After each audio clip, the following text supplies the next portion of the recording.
Nous sommes de retour sur ce plateau pour la suite de cette émission consacrée aujourd'hui au bilan de la transition et le rôle de la société civile ici au Burkina Faso. Marie-Angèle, nos invités sont-ils toujours les mêmes? Oui, ils sont toujours les mêmes, mais nous allons tout de même les représenter. Nous sommes en compagnie d'Amidou Valiant, membre du Balai citoyen, également en compagnie de Nathanaël Ouedraogo, représentant du candidat Zéphirin Diabré, candidat à l'élection présidentielle.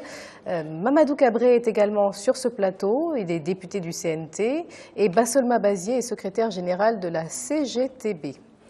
Un aspect important sur lequel on attendait quand même l'équipe de transition, c'est bien entendu sur le plan de la justice. Monsieur Cabré, quel regard portez-vous sur les réformes qui ont été faites dans le cadre de la justice burkinabé? Bien, au niveau du CNT, il y a un certain nombre de lois en rapport avec la justice, notamment le statut des magistrats, le statut du Conseil supérieur de la magistrature, et puis un certain nombre de lois en rapport avec le fonctionnement de la justice. Mais sur le plan même de la poursuite de la délinquance politique, économique, il n'y a rien eu de fait notablement. Moi, à mon avis, en tout cas, nous n'avons pas trouvé quelque chose à se mettre sous la dent. Et je pense que c'est parce que dans cet élément-là, il faut le dire aussi, certains acteurs de la transition ont en quelque sorte un lien avec l'ancien régime.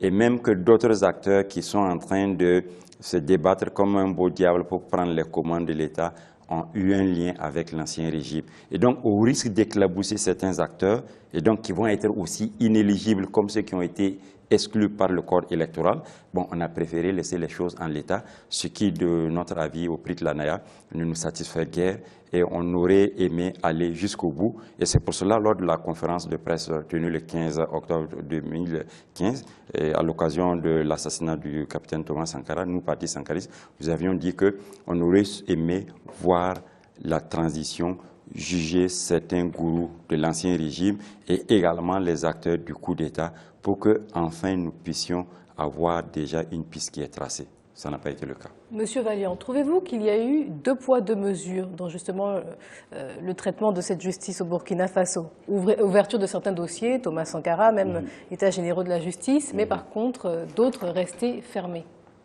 Bon, on n'est pas du tout satisfait, notamment concernant la question de la justice. C'est vrai qu'il y a eu la réouverture du dossier Thomas Sankara. Le corps a été exhumé pour des examens et tout. Mais bon, je me souviens qu'en janvier, on avait annoncé en grande pompe la réouverture du dossier Norbert Zongo, mais on en a, jusqu'à aujourd'hui, on n'a plus entendu parler de ce dossier-là. Il y a la question de la justice pour les martyrs qui est là, qui est pendante, à laquelle on n'a pas encore répondu. Alors que les événements tels qu'ils se sont déroulés là, je crois quand même qu'il y a des éléments qui peuvent permettre un certain nombre de poursuites et des interpellations. Parce que lors des événements, il y a eu des personnes qui sont tombées mortes devant François Compaoré. Parce qu'il y avait des éléments du RSP qui assuraient sa sécurité là-bas. Il y a des gens qui sont morts par balle là-bas. Et vu que c'est un régiment de l'armée, on sait plus ou moins à cette date-là, à telle heure-là, quel élément était en poste peut-être à cet endroit-là. Donc on aurait pu donner peut-être un certain nombre de réponses, notamment sur la question de tous ceux qui sont tombés pendant l'insurrection, par exemple. Il n'y a rien eu par rapport à cette question. Est-ce que vous n'avez pas trop d'attentes vis-à-vis de cette transition, justement, qui n'est qu'une transition? Bon, on a peut-être trop d'attentes, mais bon, il faut être réaliste et demander l'impossible, dirait un révolutionnaire. Si on a des attentes, ça dit que l'insurrection aussi portait un certain nombre de revendications dont on a déjà parlé ici. C'était des revendications contre l'impunité, c'est-à-dire par rapport à la justice, contre le pouvoir à vie et ainsi de suite. Donc cette question de l'impunité-là qu'on a vécue pendant toute cette période-là, on s'attendait au moins à ce que la transition aussi donne un signal fort par rapport en répondant à un certain nombre de questions judiciaires. Et notamment par rapport à cette question des martyrs qui sont tombés là, je pense à mon humble avis qu'on aurait pu trouver des éléments concrets pour répondre à un certain nombre de questions. Monsieur Ouedraogo, le dossier Thomas Sankara, c'était l'affaire la plus médiatique, on y attendait beaucoup de choses. Mais est-ce que vous pensez sincèrement que l'équipe de transition a heurté une difficulté et a dû reculer? Non, moi je pense qu'une justice, pour être bonne, doit prendre son temps. Ni précipitation, ni lenteur. Et je crois que le dossier, vu que justement il remonte à plusieurs années, je crois qu'il y a quand même des sérieuses difficultés pour aller très très vite. Et par exemple, quand on a fait l'expertise, quand on a exhumé les restes, il y a Sankara, mais il y a ses compagnons qui sont tombés. Donc quand même, ça fait beaucoup d'analyses à faire et ça ne se fait pas ici seulement. Et bon, je ne veux pas rentrer dans la difficulté qu'on rencontre pour avancer rapidement. Et comme on dit, c'est une transition, on veut que ça aille vite et bien. Et ça, c'est difficile. Sans parler que je pense que notre pays est vraiment, pour moi, malade de sa justice.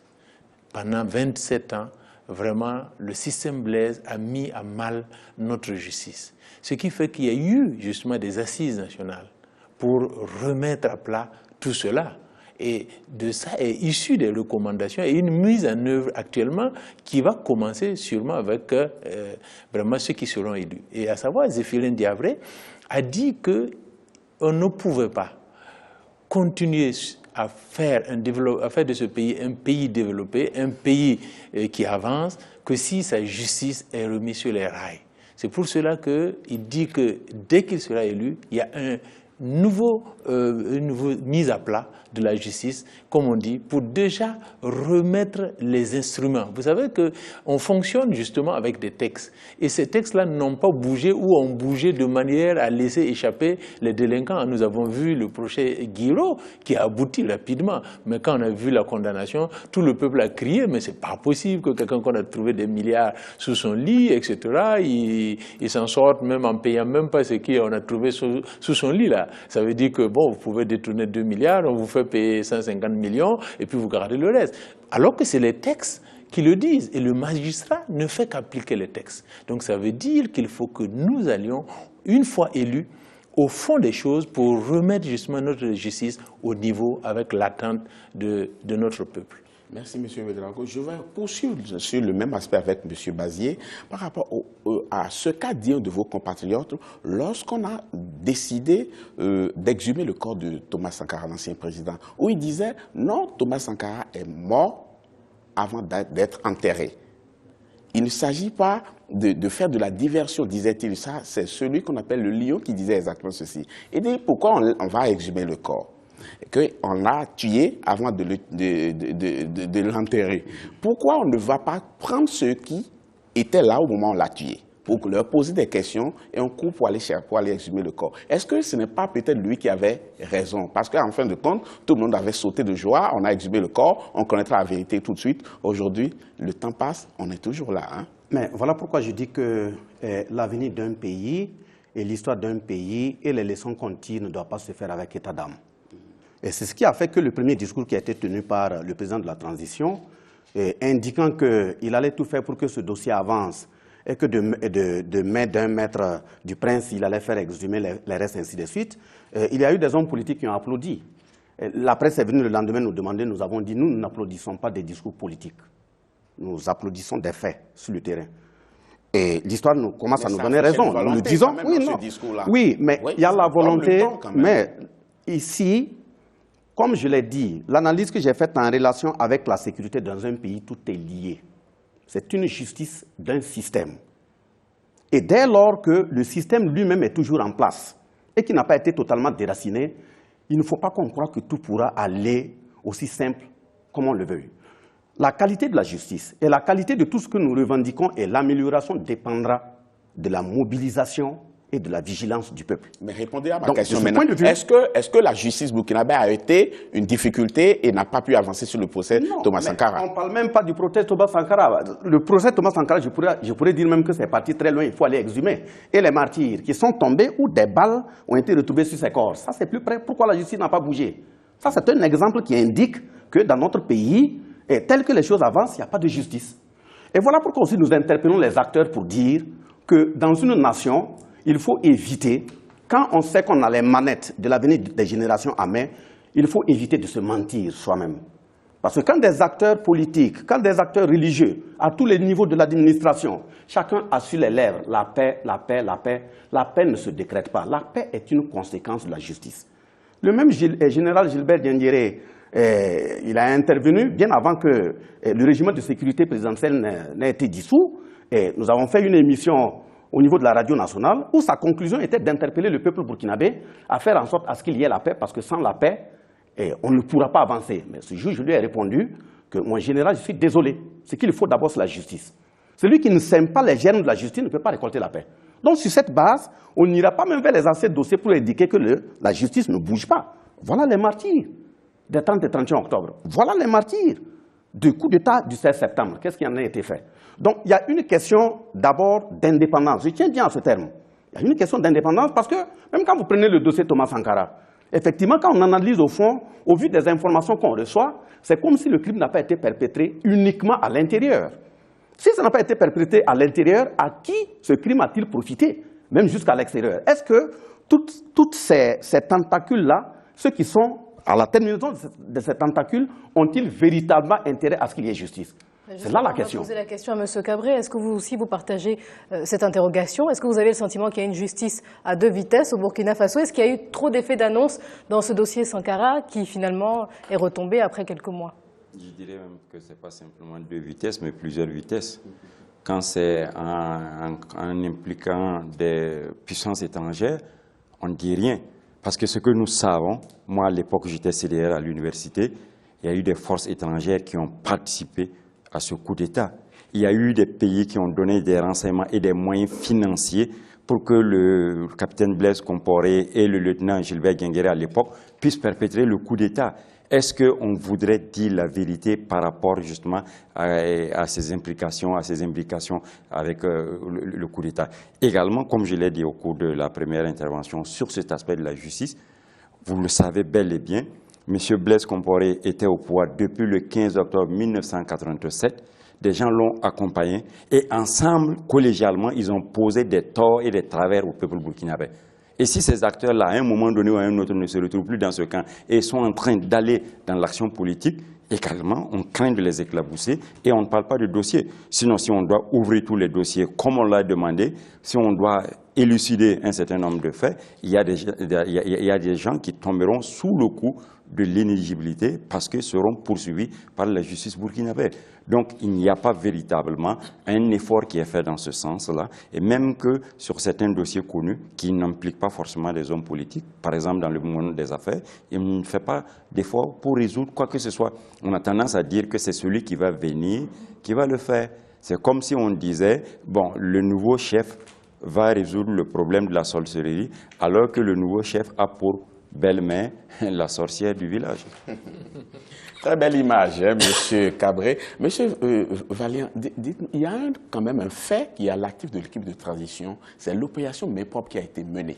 Quelle appréciation faites-vous de cette opération Main Propre où certaines personnes ont été quand même arrêtées et sont encore détenues aujourd'hui? Opération Main Propre, je ne sais pas si vous voulez parler de la mise en accusation d'un certain nombre de personnalités à qui on reproche un certain nombre de choses, où on dit qu'ils ont mal géré pendant qu'ils étaient aux affaires. Bon, on sait qu'au niveau du CNT, il y a eu une mise en accusation qui touchait un certain nombre de dignitaires de l'ancien régime. On sait aussi qu'il y en a qui ont été interpellés, qui ont été entendus, qui ont été auditionnés, qui après ont été libérés. Bon, jusqu'à présent, il n'y a pas de condamnation. Hein.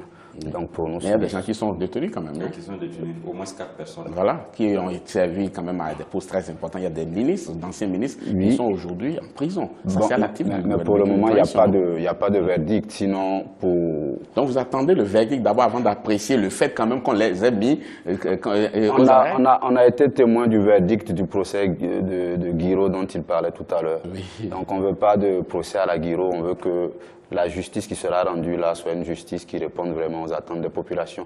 Donc on attend. Après, il n'y a que 4 personnes qui sont en prison. Il n'y a que, vous avez dit. Donc vous attendez à quel nombre? Combien de personnes? Que tout le peuple soit en prison? Je ne m'attends pas à ce que tout le peuple soit en prison, mais le système Blaise Compaoré ne se limitait pas à 4 personnes. Il y en a qui sont sortis du pays, qui sont à l'extérieur. Il y en a qui sont encore là. Et on attend que la justice soit dite. On attend toujours que la justice soit dite parce qu'on a été très souvent habitué à ces effets d'annonce-là qui finalement n'accouchent que... Il faut que ça commence quelque part. Même s'ils sont 4 aujourd'hui, peut-être qu'ils sont 20 demain. Qui n'accouchent que des souris. Donc, On attend. Opération main propre, moi, j'ai rien vu. Je vois pas à travers ça une opération main propre parce qu'aucune main n'a été lavée. Qu'aurait-on pu faire justement, M. Ouedraogo?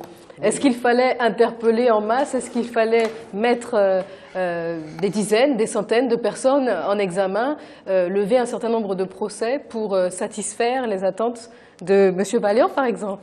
Oui, moi vous exagérez mes propos, je n'ai pas dit de faire une chasse aux sorcières. Voilà. En quelques mots, par le passé, le pays a été géré par un régime qui a duré 27 ans. Et pendant 27 ans, il y a eu des rapports de la Cour des comptes, il y a eu des enquêtes parlementaires dont les résultats sont connus, il y a eu des crimes qui ont été commis, des crimes de sang et tout. Jusqu'à aujourd'hui, tous ces crimes-là attendent des réponses. Ce n'est pas moi qui exagère les faits, c'est ces crimes-là qui sont des crimes graves. Justement, monsieur oui, c'est ce que je voulais dire. C'est vrai qu'il y a beaucoup de problèmes qui assaillent notre justice et c'est des attentes légitimes que le peuple demande. Moi, je trouve qu'il ne faut pas ignorer que, comme j'ai dit encore une fois, la justice est faite d'hommes.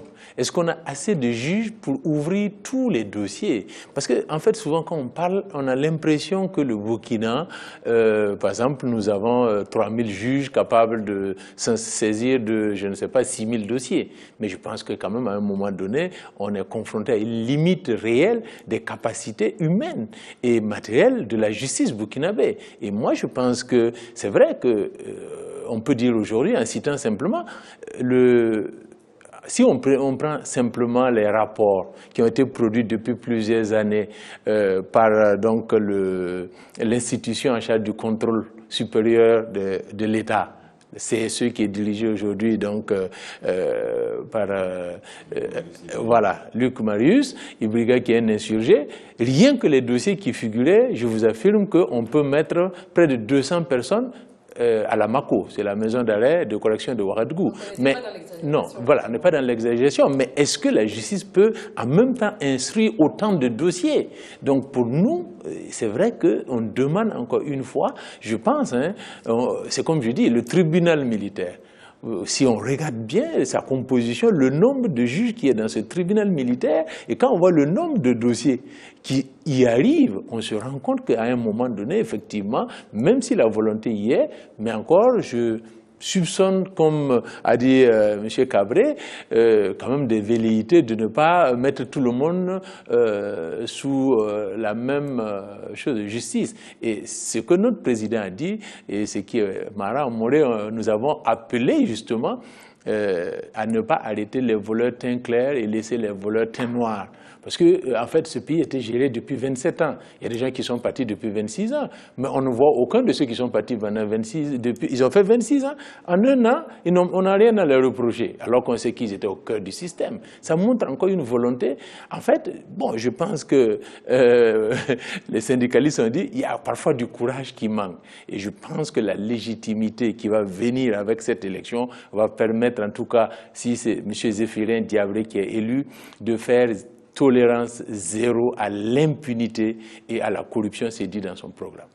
Mais non, pas M. Bazier, quand même. Je sais que vous avez été interpellé tout à l'heure. Je vais d'abord demander à M. Cabré. M. Bazier disait tout à l'heure qu'au lieu de remonter même jusqu'à Thomas Sankara, qu'il y a des gens qui ont posé un certain nombre d'actes pour pouvoir empêcher le soulèvement, populaire, ils ont même tué d'autres personnes.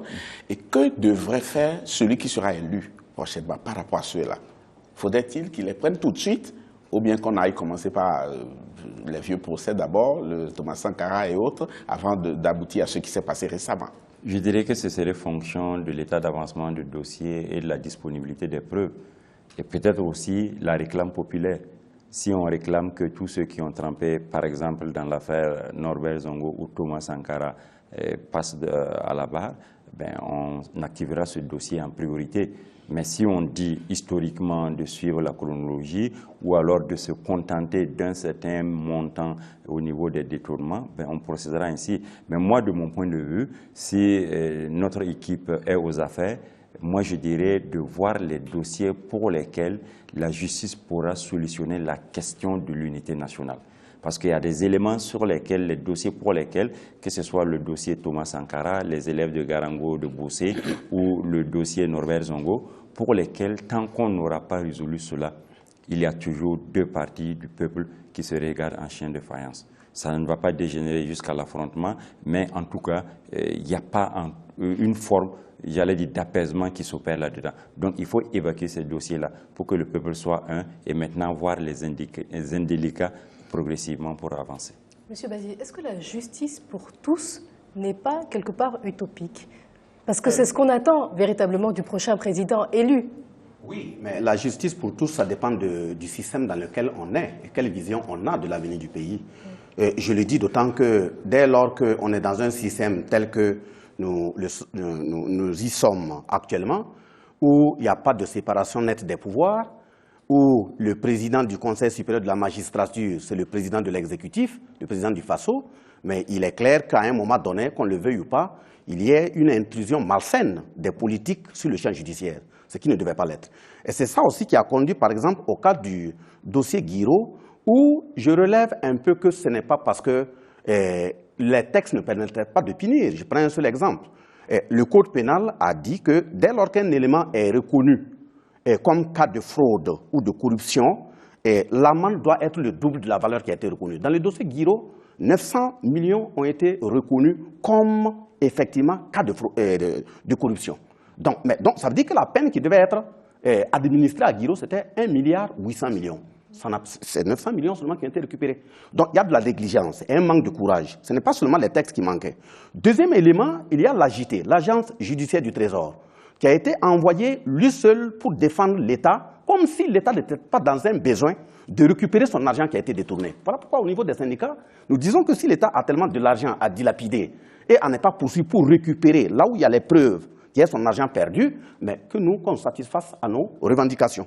Et je dis, le troisième élément, quand je dis que la transition a été déviée de sa trajectoire, là aussi c'est un exemple. Nous, notre revendication était l'audit de toutes les institutions. Après l'insurrection, il faut auditer toutes les institutions. Mettre tous ceux qui sont mêlés à des cas de malversation économique et même des crimes de sang là aux arrêts, les juger et les frapper d'indignité politique et électorale. Donc c'est notre revendication comme ça. Mais c'est parce que les uns et les autres ont voulu fuir, peut-être rapidement faire des élections pour se couvrir d'immunité, immunité dont ça appartiendra au peuple d'en juger, que peut-être on a fait ces précipitations. Et voilà pourquoi aussi je dis qu'il y a eu des injonctions des institutions internationales. Parce que si c'était fait de façon correcte, si on avait fait des audits des différentes institutions, mettre tous ceux, sans exception, pas seulement le CDP, parce que c'est très facile d'être dans un système, l'aider à être construit pendant 27 ans, et puis sauter du bateau, descendre et dire qu'on est sain.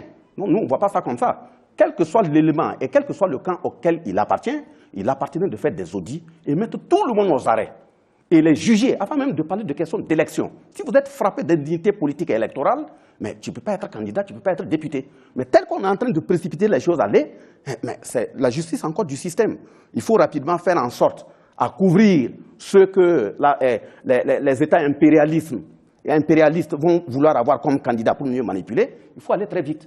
Mais à supposer qu'après, on fait justice, on a même le courage de bouger et que quelqu'un devienne député ou président, on constate qu'il est impliqué dans des crimes. Nous allons mobiliser le peuple pour rester en veille. Tel que Blaise Compaoré est parti, tel que le camp a été dissous, le RSP a été dissous, voilà pourquoi nous disons que notre espoir n'est pas le bulletin qu'on met dans l'urne. Notre espoir, c'est la mobilisation du peuple, la formation du peuple, la conscientisation du peuple. Parce que le vrai pouvoir appartient au peuple. Merci beaucoup, M. Bazier. Blaise Compaoré, effectivement, comme vous l'avez dit, a été chassé du pouvoir. Chacun se réclame aujourd'hui la paternité du soulèvement populaire, mais qui, effectivement, a joué quel rôle, mais quel a été surtout le rôle de la société civile. C'est ce que nous allons voir dans la toute dernière partie de cette émission. Mais avant, nous allons prendre les nouvelles du terrain. Oui, Baby Lascar, effectivement, 14 candidats sont en lice pour cette course à la magistrature suprême. Et il se trouve que nos correspondants également sont sur le terrain, nos envoyés spéciaux sont sur le terrain et suivent les meetings, les rendez-vous, les rencontres de ces candidats et vous en font le compte-rendu, présenté bien sûr par Djibril Fofana. 24 au journal de campagne. Il se définit comme celui qui incarne la véritable alternative au Burkina Faso. Le projet de société du candidat Zéphirin Diabré accorde une place de choix à la femme. Face aux femmes du Kadiogo samedi, il a promis de leur dédier la première décision qu'il prendra s'il est élu au soir du 29 novembre 2015.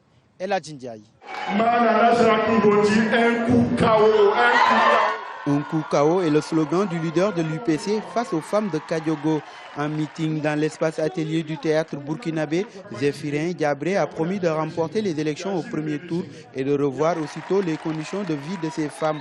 Dans son programme de société, les femmes occupent une bonne place. Il promet de les doter de moyens pour leur émancipation socio-professionnelle. Dès que je serai élu président de la République, la première décision que je prendrai, dès que je m'installe dans mon bureau, sera pour les femmes. Je vais créer une banque pour les femmes. Les Lions de Kadiogo n'ont pas manqué d'exprimer leur souhait à l'homme qu'elles pensent être la solution aux maux dont elles souffrent. Le chantre du vrai changement promet de répondre à leurs préoccupations en matière de santé.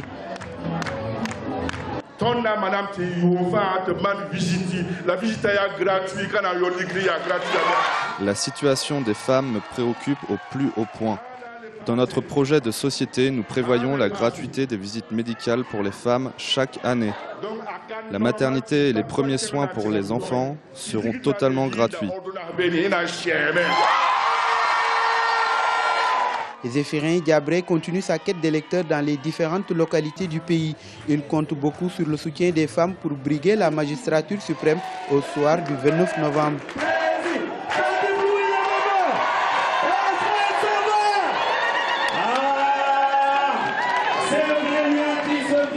La candidate indépendante Françoise Toé était vendredi à la conquête de l'électorat de Yagma. Dans ce quartier de la capitale Ouagadougou, elle a promis d'améliorer la gouvernance et surtout la condition des femmes. Wendiam Valentin Compaoré. Françoise Toé à Yagma, un quartier de la ville de Ouagadougou. Candidate à l'élection présidentielle, celle qui se réclame héritière du défunt homme politique Joseph Kizerbo, place sa candidature sous le sceau de l'intégrité et l'éthique, deux vertus fondamentales qui sont pour elle nécessaires pour la gestion de la chose publique. Nous avons besoin de vous, aidez-nous à vous aider. Nous avons fait une partie du parcours, mais nous savons que nous avons encore quelque chose à apporter au Burkina Faso. Notre compétence, notre détermination, nos valeurs socialistes sont des atouts pour nous permettre de réussir ce challenge. La balle est dans votre camp, la solution est entre vos mains. Si vous voulez un vrai changement, si vous voulez l'alternance, une vraie démocratie, il faut voter pour Françoise Toé et les candidats à l'élection législative du MLN le 29 novembre 2015. Françoise Toé, l'une des deux femmes candidates, est expert comptable. Elle est pour les femmes de Yagma un bel exemple de réussite et d'émancipation de la femme burkinabé. Nous entendons des hommes dire qu'une femme présidente, elle défendra seulement la cause de la femme. Mais en attendant, ce sont des hommes qui nous gouvernent et nous souffrons. Je pense que si elle est élue, elle nous aidera et nous continuerons d'aider aussi nos maris. Nos préoccupations sont nombreuses. Il s'agit du manque d'eau potable, du chômage. Et nous comptons sur vous pour venir à bout de ces difficultés qui nous accablent au quotidien. Françoise Toé, soutenue par le mouvement de libération nationale Burkina Faso, un regroupement d'indépendants promet au Burkinabé, si elle est élue, un changement qualitatif. Engagée pour la cause de la femme, Françoise Toé promet également de mettre en place une politique volontariste pour favoriser l'émancipation économique et politique des femmes au pays des hommes intègres.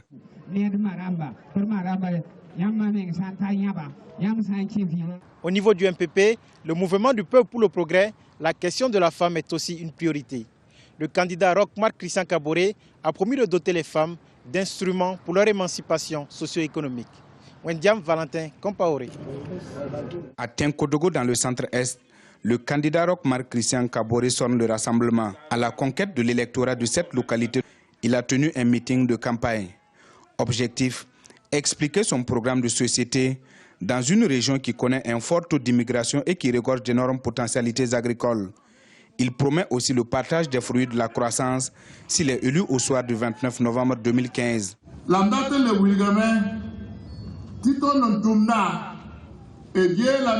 Nous devons tous travailler ensemble pour une économie plus forte au Burkina Faso, pour pouvoir venir à bout de la pauvreté, aider les plus démunis.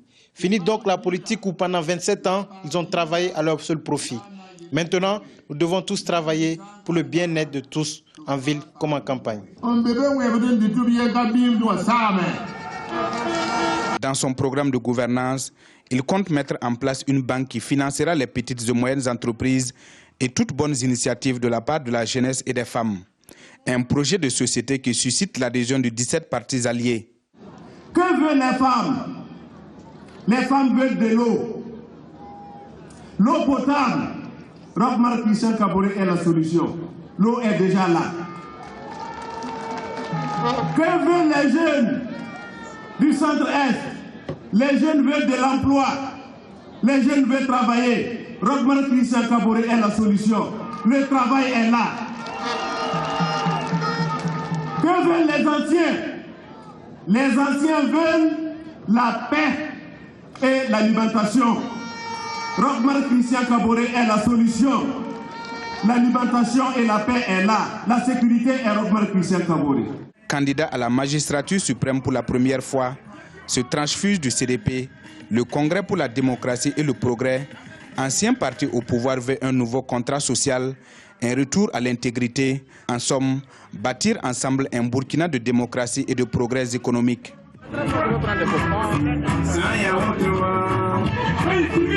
Âgé de 42 ans, Victorien Tougouma est chef d'entreprise dans la vie civile. Sous la bannière du Mouvement africain des peuples, il brigue la magistrature suprême au Burkina Faso. Il promet de lutter contre la corruption et d'asseoir une gouvernance saine au Burkina Faso. Son portrait nous est réalisé par Serge Kofi.